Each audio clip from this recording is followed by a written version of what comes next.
At the turn of the 19th century, Napoleon Bonaparte's ambitions reached far beyond Europe. His designs on empire and colonial restoration brought him, in a direct and decisive way, into conflict with a movement born across the Atlantic.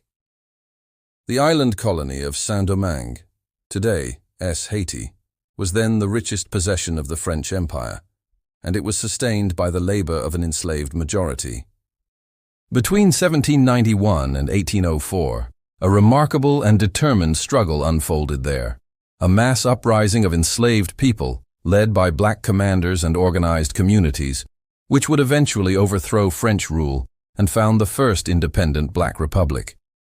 For Napoleon, Saint-Domingue represented both wealth and pride, and his designs on the Caribbean were tied to plans for wider imperial recovery. For the black freedom fighters of Saint-Domingue, the struggle was existential, a demand for personhood, liberty, and control over their own lives. What followed was not simply a colonial rebellion, but a transatlantic collision of military power, disease, diplomacy, and moral politics.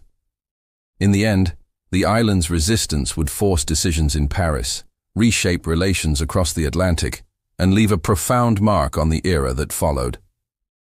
Saint-Domingue's economy rested on sugar, coffee, and indigo plantations, worked by hundreds of thousands of enslaved Africans and their descendants. By the late 1780s, the colony produced a substantial share of the world's sugar trade, and its wealth made it central to French colonial ambitions. Yet that prosperity was built on extreme coercion.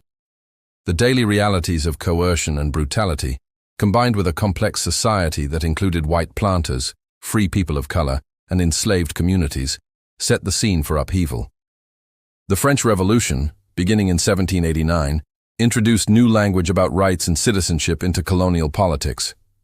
In August 1791, a major insurrection erupted in the northern plains of Saint-Domingue after a gathering of enslaved leaders and spiritual leaders at Bois-Caïmont.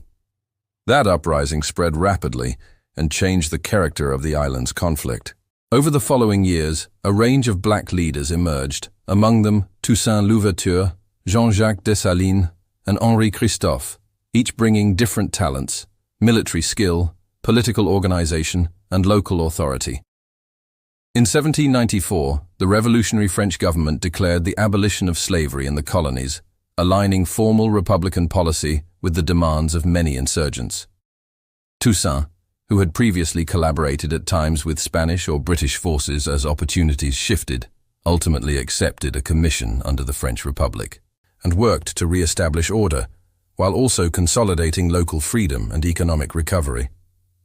By the close of the 1790s, Toussaint had become the effective master of the island's affairs, exercising extensive civil and military authority.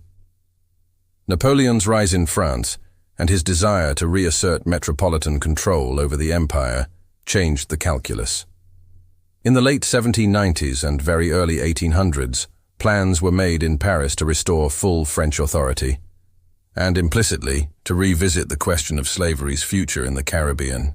Those plans would bring a large French expedition to Saint-Domingue and a brutal contest between metropolitan ambition and black self-determination.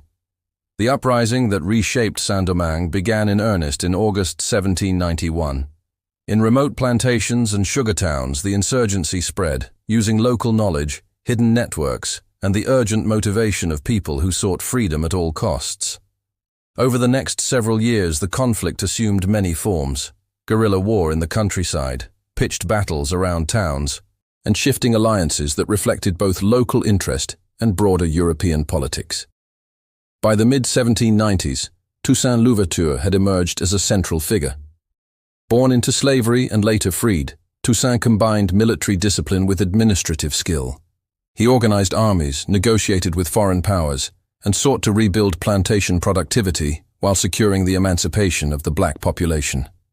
The French decree of 1794 had given his cause formal legitimacy, and Toussaint's leadership helped stabilize the island while maintaining the freedoms newly won.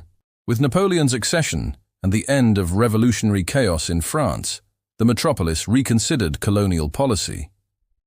In 1801, Toussaint promulgated a constitution for Saint-Domingue that asserted broad autonomy while affirming nominal loyalty to France. Paris perceived this as a challenge to central authority.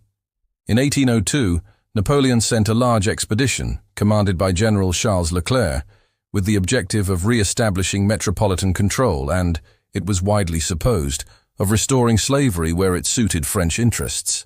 The French expedition initially achieved some local tactical successes, and through a combination of force and diplomacy, it temporarily unsettled Toussaint's position. In a notable and tragic turn, Toussaint accepted a parley, was detained under ambiguous circumstances in mid-1802, and deported to France, where he died in captivity the following year. Yet the removal of Toussaint did not end resistance. Local commanders and newly prominent leaders, including Jean-Jacques Dessalines and Henri Christophe, continued to fight. Two decisive factors transformed the contest. First, the local fighters employed flexible, resilient guerrilla tactics suited to mountainous terrain and tropical climate. They avoided costly open confrontations when disadvantageous, and they contested French control in lanes, plantations, and hills. Second, disease, especially yellow fever, devastated the ranks of the French expeditionary force. European soldiers, unacclimated to the Caribbean environment, suffered heavy losses. Generals and officers succumbed, unit cohesion frayed. By late 1802 and into 1803, the French position became untenable. Leclerc himself, and many of his officers, died of illness. Thousands of soldiers were incapacitated or killed. Dessalines led a determined campaign that combined bold assaults on isolated garrisons with the persistent harassment of supply lines. As French capacity to project power diminished, the movement for full independence coalesced. On 1 January 1804, Jean-Jacques Dessalines proclaimed the independence of Haiti, declaring a new nation free from colonial rule. The imperial dream that Napoleon had harbored for Saint-Domingue had, in this decisive sense, been broken by people who fought to end slavery and secure their own sovereignty. The victory of Saint-Domingue's black freedom fighters rested on an intersection of strategy, environment, and political saturation. Militarily, local forces exploited the terrain and the limits of French logistics. They forced the expedition into a war of attrition it could not sustain. Epidemiologically, tropical disease was not an incidental factor, but a decisive one. Yellow fever and other illnesses vastly reduced French manpower and leadership. Politically, the episode reveals an important dynamic, the interaction between metropolitan plans and colonial realities. Napoleon assumed that a show of force could reinstate the ancien regime of plantation order. He underestimated the depth of resolve among formerly enslaved people and the political maturity of their leaders.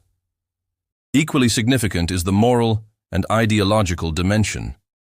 The French Revolution had introduced the language of rights, and the abolition decree of 1794 had given those words shape in the colonies.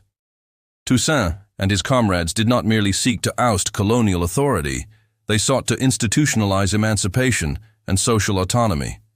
From another vantage point, European rivalries also affected outcomes, shifting alliances, British and Spanish interventions at various moments, and the wider exhaustion of French resources in Europe all constrained metropolitan responses.